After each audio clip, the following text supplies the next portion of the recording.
Welcome back to IGN at Gamescom Now. With us today is Nate Simpson to talk about Kerbal Space Program 2, the sequel to the game that allowed you to fly rockets into the air and soar and probably explode and kill things.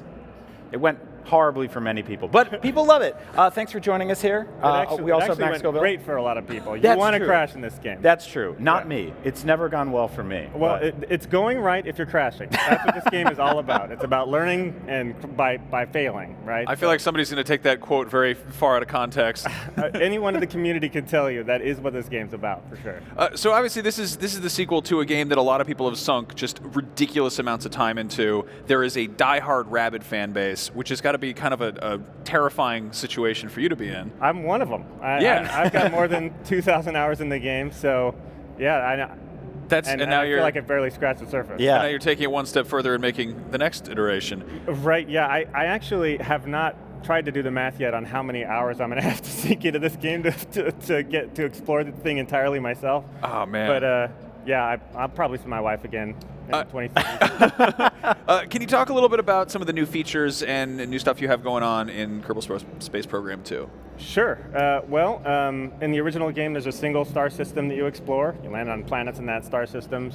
In our game, we've got new stars with new celestial bodies around them.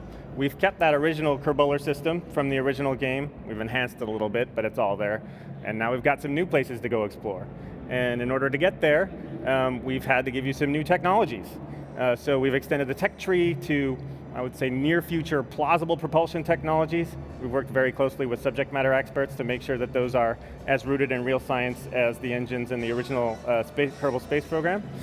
And then in addition to that, we've enabled interstellar travel by adding a colony system that allows you to build bases on the surfaces of other planets and in orbit. And at those colonies, you can build new vessels. So that really unlocks the interstellar progression. This is no longer about just taking off from a single location. This is about spreading a civilization across multiple star systems where the cosmos is your canvas. That's ambitious. Yeah. That's a lot. That's a lot. Nate, if I close my eyes right now, you would be describing one of the most like scientific and sort of realistic games ever made, and you do have a lot of that here. But this is also goofy and fun as hell. Right. So how do you find that balance? Well, it's the Kerbals. It's all about the Kerbals, right? Like, so I mean, if I think back to my first time playing the original Kerbal Space Program in like 2012. My first launch was this very realistic rocket sitting on the pad, and then there's little portraits in the corner with these little green folks like freaking out because they're about to be fired into space.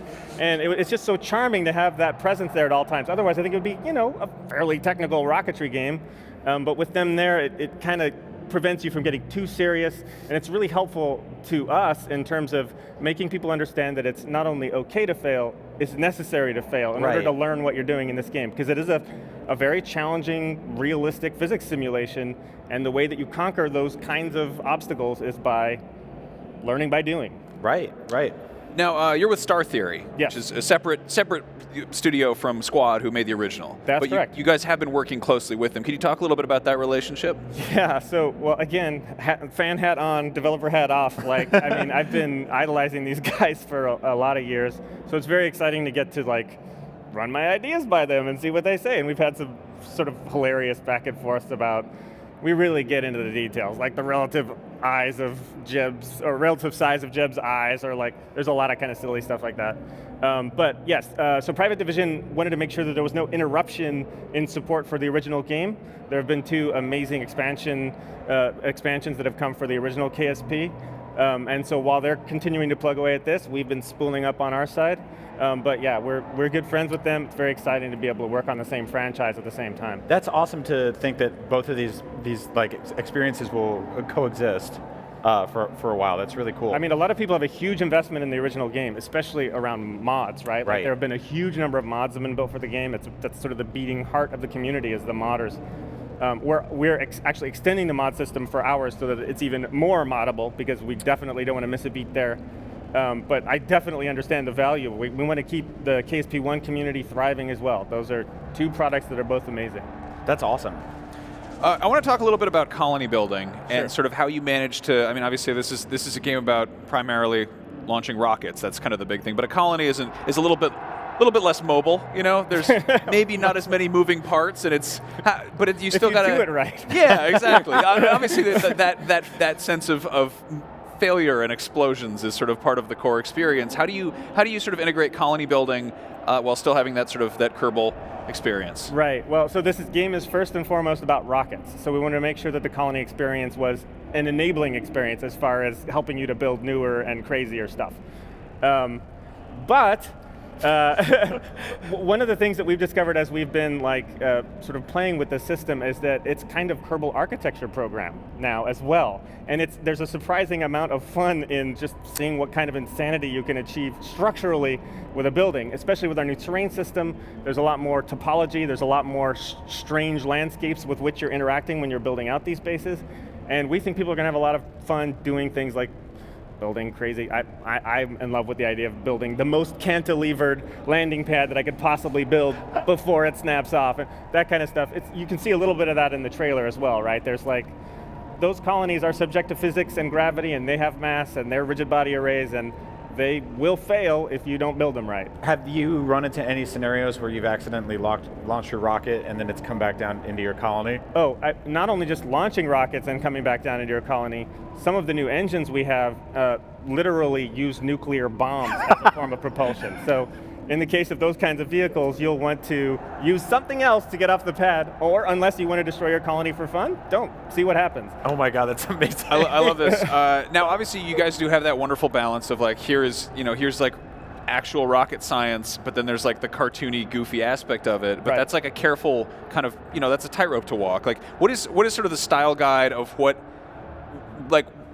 what's the sort of upper reaches of speculative fiction you can deal with here? Well, I wrote an email, I think it was on the first day of the project, to the rest of the team that was all about what is properly Kerbal technology and what isn't.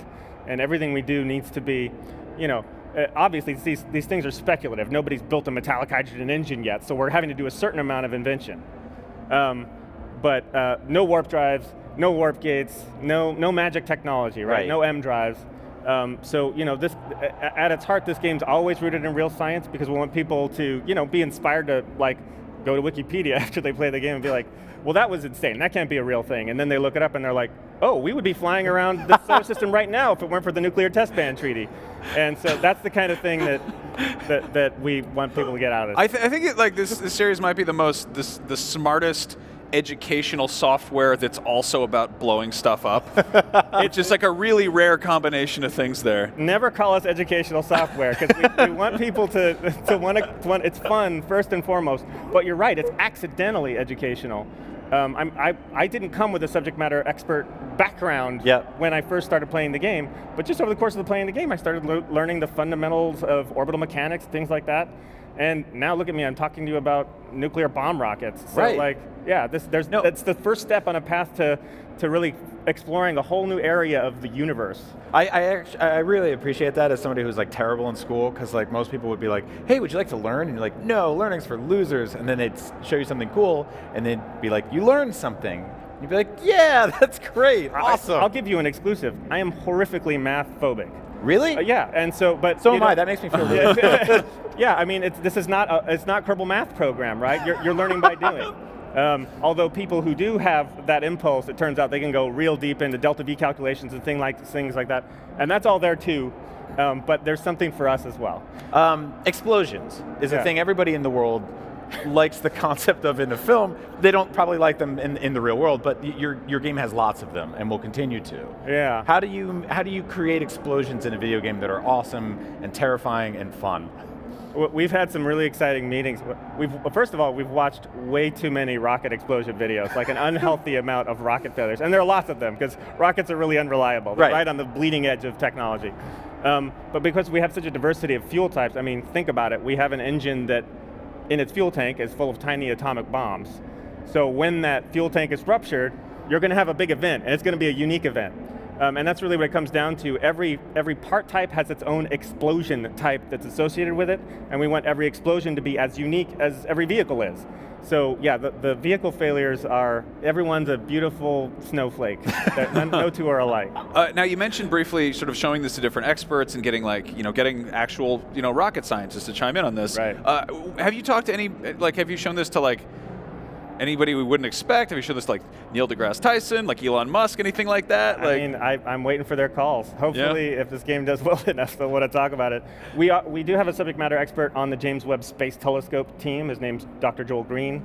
And he's We do too. That's awesome. Oh, No, nice. I'm just kidding. We definitely Are you guys buddies with Joel? He knows everybody.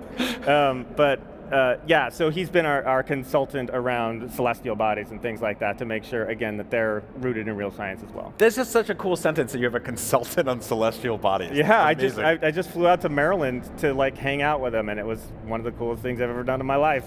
God, Yeah. so awesome. Well, that is wild. Yeah. When can people start blowing stuff up in this game? Look at that explosion right there. I can't look away from it. Yep, that's one of them. Yeah, when can people play? Spring 2020 is our release date. So we got a lot of work to do, but yeah, we're very excited. Sweet, and you're shooting for PS4, PC, PS4, and Xbox One? Yeah, PC in spring 2020, and then PS4 and Xbox One will be a little bit later, but yeah. Great. Cool. Awesome. Well, Nate, thank you so much, man. I cannot wait to play this game. Me And either.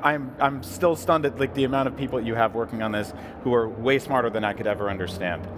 And it's good to hear that you're math phobic, because that makes me feel like I can achieve stuff in the world.